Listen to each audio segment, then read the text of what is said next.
Hello, my name is Jerry Salyer. I'm a humanities and Latin instructor for Immaculata Classical Academy here in Louisville, Kentucky. And I'm very much engaged in and interested in and try to work in what's sometimes referred to as the classical education revival. And so as part of that, I'd like to exhort you all who are watching to read Plutarch. Now, I'm supposed to give you reasons for why you read Plutarch, and I'll be honest, it's a little difficult because to me, somebody asking me why they should read Plutarch is kind of like, if you're American and you ask why you should read the Declaration of Independence. I don't know. It seems kind of self-evident to me, or it's kind of like somebody asking, why they should know where the Big Dipper is, or why they should be able to recognize the Big Dipper in the night sky. Either you see it or you don't. Plutarch is part of a whole range of writers and thinkers, classical writers and thinkers like Homer and Virgil and Plato and so on, who really defined the society we live in. Western civilization, really you'd say between the Greeks, the Romans, and the Bible. That's, at least on the literary side of things and the spiritual side of things, that's pretty much what Western civilization is. And to me, it seems almost self-evident that we should take an interest in the civilization we're living in. But maybe I can give you some more exact reasons for taking an interest in Plutarch. For one thing, who was he? Let me just briefly give you an overview of who Plutarch was. So Plutarch was a philosopher. He was a Platonist philosopher who lived in Chaironia in the Boeotia region of Greece. He was a Greek. He wrote in Greek. He was a Greek. But he lived approximately around 50 A.D. He was a contemporary of Emperor Nero, among other people. He wrote, he's known for two works in particular. Probably the first and foremost would be Plutarch's Lives. Let me explain what Plutarch's Lives was, because I think, if you've never looked at it, you never heard of it, it bears some explaining. So Plutarch's Lives are a bunch of biographies of great figures of the classical world.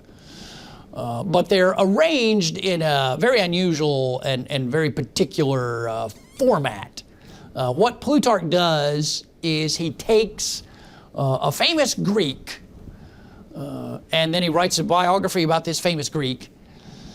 And then he takes a famous Roman who in some way resembled that famous Greek, and then he writes a biography about that famous Roman. And then he puts those two together, and then at the very end, after that, he adds a comparison of the two. And then he goes on to do another Greek and Roman, and then another Greek and Roman, and another, and another, and another. It just, it goes on and on. For instance, he has a biography of Cicero, the famous Roman orator Cicero, who you may have heard of, and he pairs Cicero with the famous Athenian Demosthenes. And of course, Demosthenes was also a great statesman, public speaker, orator, like Cicero. And then after this, Plutarch has a comparison of the two orators, and he kind of gives pros and cons about each. So that's Plutarch's Lives, again, what he's best known for. There's another work, though, that certainly deserves attention. It's called Magna Moralia, which is it's a book of essays about the good life. And I'll talk about both of these. I'll talk about Plutarch's Lives and Magna Moralia. But looking at first starting with Plutarch's Lives. Why would you take an interest in Plutarch's Lives? Well, for me, I would say this is one way of highlighting to people the importance of the classical tradition and what the classical tradition is, and actually just what tradition is generally. We often, the tendency in the 21st century is to think of tradition as kind of a petrified thing, consists of people just doing the same thing over and over and over again. You look at Plutarch and you put Plutarch in the context of other writers of the Western canon, and you realize, no, tradition is a living thing. It's about people inspiring each other, and in some cases, people who may have died centuries ago, inspiring somebody today. One example, which many of you will be familiar with, of Plutarch's influence on the tradition. One example would be William Shakespeare. If you're familiar at all with the plays Julius Caesar, Antony and Cleopatra, or Coriolanus, and there's others, Timon of Athens, lesser known perhaps. These plays, Shakespeare gets the material for these plays from Plutarch, which again, I'm not trying to, I'm not trying to say, Shakespeare wasn't original. That's not the point. The point is that Shakespeare was a genius because he was able to look at this material from centuries and centuries before and take it and turn it into his plays. And you can look, if you read Plutarch's account of Mark Antony, Plutarch's account of Julius Caesar, Plutarch's account of Coriolanus, and then you watch the Shakespeare plays, you're going to get a whole new depth and dimension on Shakespeare based on your familiarity with Plutarch. You see Shakespeare as not just some guy who popped out of nowhere, but he is part of a tradition. And then in some cases, in some of Shakespeare's plays, bits of dialogue here and there are actually just English translations of dialogue that we find in Plutarch. Perhaps, or even more, or at least as striking an example of this is with Cato the Younger. Plutarch has in his Lives a biography of Cato the Younger, who was one of the defenders of the Roman Republic during the rise of Julius Caesar. And Cato, Plutarch describes Cato in very favorable terms, and then he goes on to, he describes how Cato more or less prefers death rather than submitting to Caesar. So that's, Plutarch has a biography of Cato the Younger, extols his virtues. And then what do we find centuries later in the Middle Ages Florence, or Middle Ages medieval Italy? A poet that many of you, I suspect, have heard of, Dante, decides to include Cato the Younger in the Divine Comedy. If you ever look at the Divine Comedy, you'll notice that Cato the Younger is described as being the guardian of the gates of purgatory. And so that's another instance of tradition, a figure kind of being passed across time, this image of Cato the Younger being passed from Plutarch to Dante. But it doesn't stop there. As some of you, if you're aficionados of the history of the American Revolution, you might know that centuries after Dante, a man named Joseph Addison writes a play called Cato, which is then performed at Valley Forge by the order of General Washington, commander of the Continental Army. As this play is performed as a way to motivate and inspire Washington's men. And so there's this image of Cato the Younger being passed across time, and it begins, well, of course it begins with the actual Cato the Younger, but in the literary terms, it begins with Plutarch. Plutarch gets all this started. without Plutarch, I suspect that we would not have seen Cato the Younger appear in the other places that we see him in Western literature. So, one of the first reasons is I would just say that Plutarch is integral to the classical tradition. He's a key figure. He just comes up again and again and again, and of course he sheds light on other figures in the classical tradition. Now, another thing that's great about Plutarch that I really like is the fact that he gives a good example of looking at others in a way that's neither naive or putting people on a pedestal, nor excessively cynical. I mean, a common tendency today, whether with historical figures or public figures, there's a tendency to either idolize people and act as if they can do no wrong and they did no wrong, or to demonize them. We don't see that with Plutarch. I mean, he's generally, the figures that he includes in the lives, in Plutarch's lives, I mean, if he bothers putting them in there, he generally has a favorable impression of them. He generally thinks well of them. He thinks they're admirable people who can be models and inspiration for others. But that doesn't mean that he just pretends like they have no vices or pretends that they're flawless.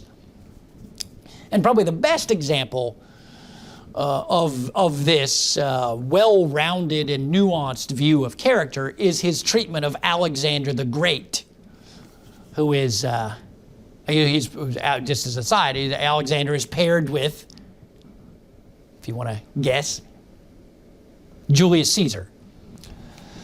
And of those two, by the way, I think Plutarch prefers Alexander. And he gives a number of anecdotes about Alexander, which make clear why he seems to have a positive view of Alexander. He sees Alexander as a classic example of the magnanimous man, the great-souled man, somebody who, he was a kind of a warlord, but he could also be very generous, and he was also very thoughtful, and,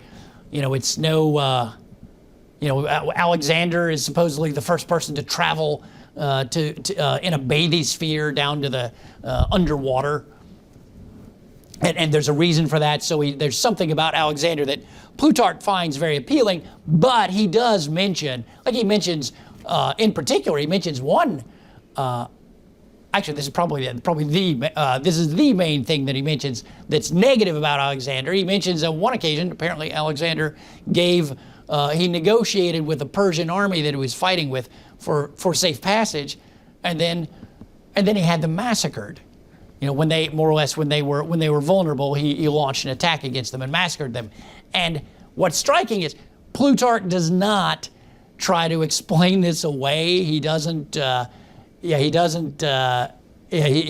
defend it whatsoever. He just says, well, this was the one thing, the shameful thing that Alexander did. So I think that's important, and I think it's important that ability to see the positive and the negative in individual people. I mean, that's important not just for understanding history. Really, it's kind of just important for life. Most of us, are flawed and fallible people. So most people, you could probably, if you know them, you could point to something, some vice, or even, some, really bad thing about them. But it's also true for at least most people that you could probably find some really good things about them. It's very rare that we find somebody who is either purely a monster or purely a saint. And interestingly enough, Plutarch, he almost does this instinctively with all of the characters he looks at. The characters in the lives are generally given a positive portrayal, but I don't think any of them. I don't think any of them get off without any criticism whatsoever.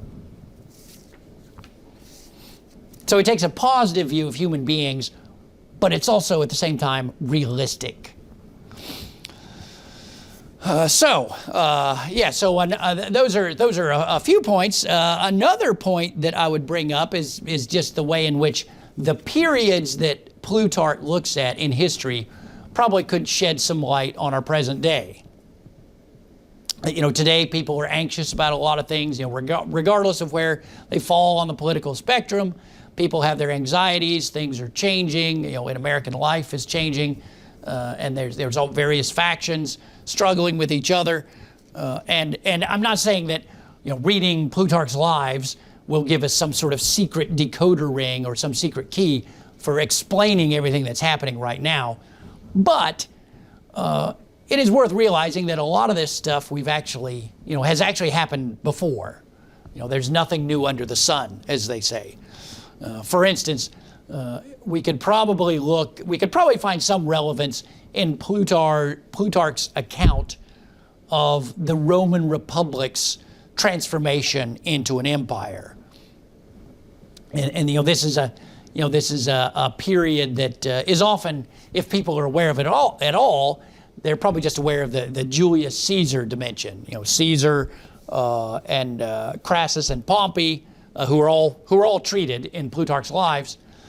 Caesar, Crassus, and Pompey form a triumvirate, and eventually Crassus dies, and then Caesar and Pompey go to war with each other. Caesar comes out on top, then he's assassinated, and then there's another war, and finally Octavian or Augustus Caesar takes over.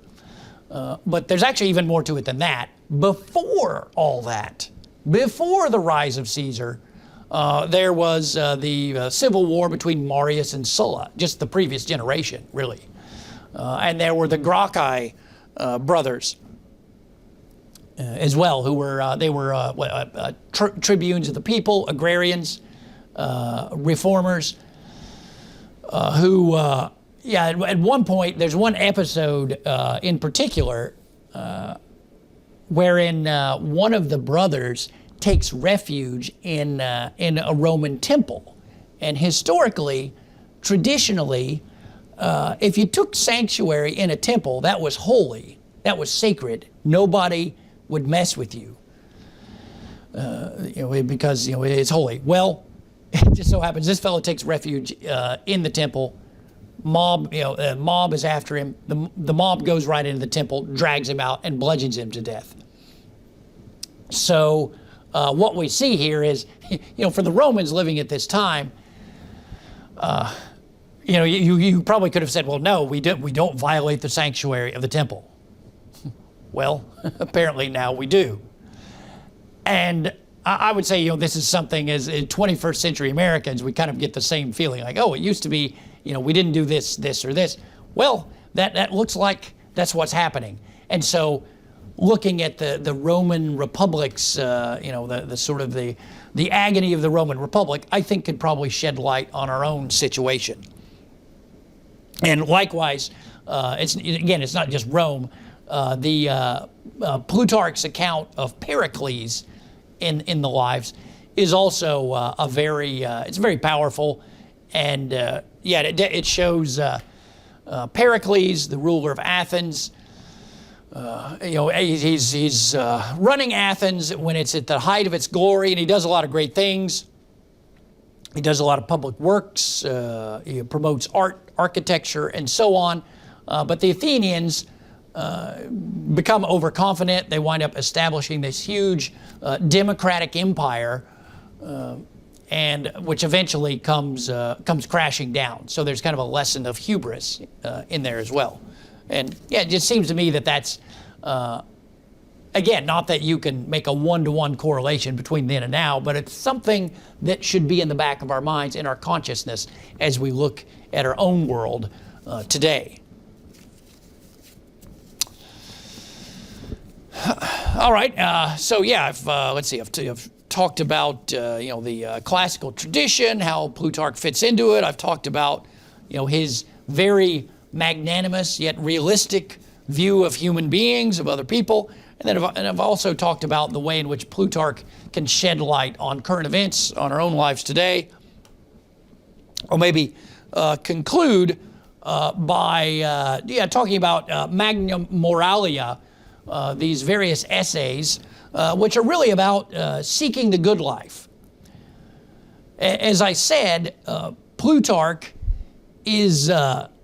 Plutarch was a philosopher rather than a historian. So yes, he's most famous for the lives, but he also just wrote some essays of reflections about the human condition, life, how you should live life. And there's just a lot of points that we can draw out of this. For one thing, Chaeronea, where Plutarch lived, was very much a small town. There's in one of his writings, there's a quote where he more or less says that he won't leave the town because he doesn't want to make it any smaller. It's a small town, but it'd be smaller if he left, and so he won't leave. And he also talks about the fact that living in Chaeronea, or a place like Chaeronea, is it's not the way to become some great figure like the kind of figures that he writes about in the Lives. It's not even necessarily a way to become a famous philosopher or scholar.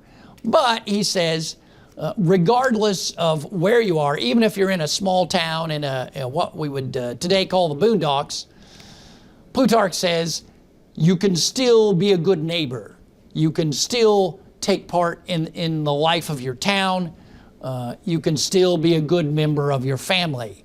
And those things are worth doing, even if you never achieve fame or glory for them. So that's kind of his outlook, his take on things. And going along with that, he has an essay entitled Peace of Mind, wherein it's interesting because we think of the concept of counting your blessings as being kind of maybe strictly a Christian notion. But Plutarch, he's not. There's no reason to think that he encountered Christianity, and he was a Platonist. But he very explicitly talks at some length of situations where, no matter how bad it is, you probably got something you can look towards that you can be grateful for. And so, he exhorts his reader to play whatever hand you've gotten. Now, I think I'll close here by just saying that, and it's not that necessarily that everything that Plutarch says or that he argues that you need to agree with. That goes for any book. You don't need to agree with the author to get some worth out of it. It can still be thought-provoking. For instance, in Magna Moralia, there's an essay on the eating of meat, and Plutarch advocates for vegetarianism for a variety of reasons. Now, personally, I don't find that persuasive. I don't find his arguments persuasive. But, I still think it's worth reading because it is worth, for one thing, it sheds light on our own thoughts by being challenged. And for another, you might even if you don't agree wholeheartedly with what somebody has to say, usually you can see their point. Personally, I'm a carnivore and I'm fine with that. But reading Plutarch, I can definitely see that, I will grant with him that you can't just treat animals any way you want to. They do have a certain, I would agree with Plutarch, that they have a certain dignity and value in and of themselves. So that's what we've got. Just to recap, Plutarch is a key part of the classical tradition. He has a very thoughtful and nuanced way of looking at individual characters. His discussions of Roman and Greek history shed light on our own situation today. And last but not least, he can give us some hints on how to live the good life. Thank you for your time.